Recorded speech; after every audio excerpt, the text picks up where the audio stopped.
Hello everyone and welcome to Fight News Now Extra. My name is John Pollock. Today we are chatting two big cards from the past weekend as Bellator kicked off their 10th season. The UFC returned to Macau in China for the TUF finale. Vitor Belfort needs to adjust to life after TRT and lots more as John Ramdeen, Robin Black and I discuss all of the news.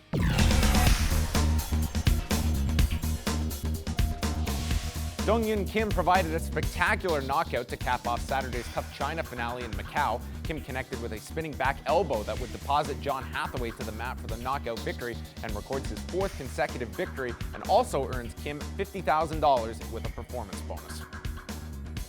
There is much more to report regarding Vitor Belfort. After being taken out of the May 24th title fight with Chris Weidman, Belfort is now going to transition off of TRT according to his anonymous doctor. This news came via Belfort's Instagram, where the doctor stated Belfort doesn't receive any performance advantages from the medication, but rather from his discipline and dedication. On top of this, Belfort was subjected to a random drug test in Nevada last month, the results of which can only be released by Belfort since he's not technically licensed right now by the NSAC at the moment. Belfort has opted not to release the results. The man who will step in and replace Belfort is Lyoto Machida, who has opened up at a plus 150 underdog for his May 24th fight with Chris Weidman, who is currently listed as a minus 200 favorite in the fight. Machida was given the shot following wins over Mark Munoz and Gegard Mousasi since cutting down from light heavyweight. And with both Quinton Jackson and Mohammed King Mo Lawal victorious this past Friday at Bellator's Season 10 opener, the two are slated to fight later this year in the light heavyweight tournament final. On the same show, Bellator announced that their first pay-per-view will take place Saturday, May the 17th, headlined by Eddie Alvarez defending the lightweight title against Michael Chandler, and that could be the destination for the Jackson-Lawal tournament final. And I'm here with John Ramdeen and Robin Black. We're coming off a weekend where Bellator started off their 10th season, and it was the first pay period, at least, for UFC Fight Pass. Let's start off with the UFC card. A very, very spectacular finish by Dong-Yun Kim in the main event. And if you went out of your way to see a card that really had very little focus going into it, some very good fights on the undercard as well. Well, I think this is the whole purpose of Fight Pass, is they're going to get the hardcore fans, us marks, to go out and spend money and get up at 5 o'clock in the morning to watch this show. I was not waking up at 5 a.m. I watched this one. We're boneheads, exactly. We watched the show, and what do we get? We got a very entertaining fight in the main event. We saw how good Hathaway was. We saw that Dong-Yun Kim clearly wants to be a contender in the 170-pound class, and Matt Mitrione continues to improve. I absolutely love the card because it came down to entertainment, and you definitely got that. I think when this isn't always going to work, we're not always going to love every Fight Pass thing, and you're probably going to hear a lot of complaining from different people at different times,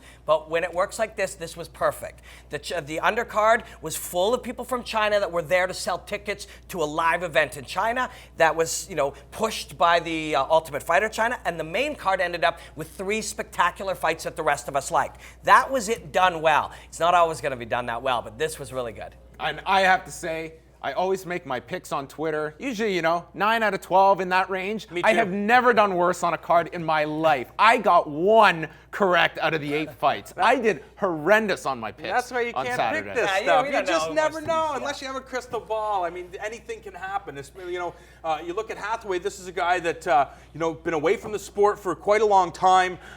You would imagine that he wouldn't come back as competitive against a guy who's ranked in the top 10, but he was competitive. He looked very good, and I think right now, if you look at other matchups for John Hathaway at 170 pounds, there are a lot of fights that he can win and a lot of fights where he can showcase how talented he actually is.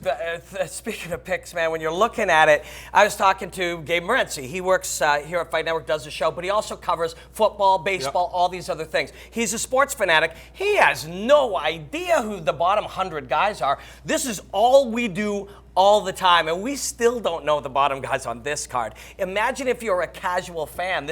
You're not a full-time sports guy. How on earth can you possibly know who these guys are? And that's kind of where you look at where Fight Pass is right now. Like, from all assumptions here, the UFC, they targeted this thing low. Like, they were hoping for about 100,000 subscribers to this thing, and it seems like they're almost or right at that mark, and maybe this is the kind of cards that there are enough people that are willing to pay for Gustafsson Manawa, and then you have an undercard where it is a lot of guys who don't even have Wikipedia pages. Yeah, I guess that's what's happening. When you got a 2 and 3 guy versus a 1 and 0 guy, that is what an undercard is going to look like now.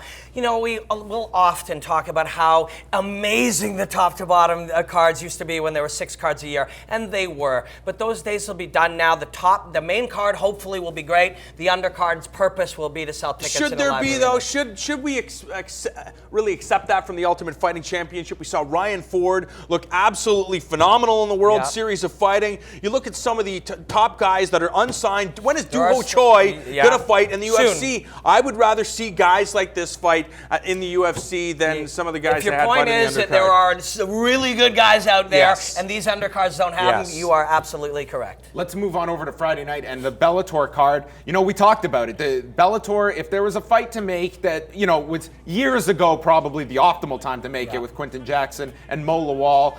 They got past Friday night with both getting victories, so you do get that tournament final.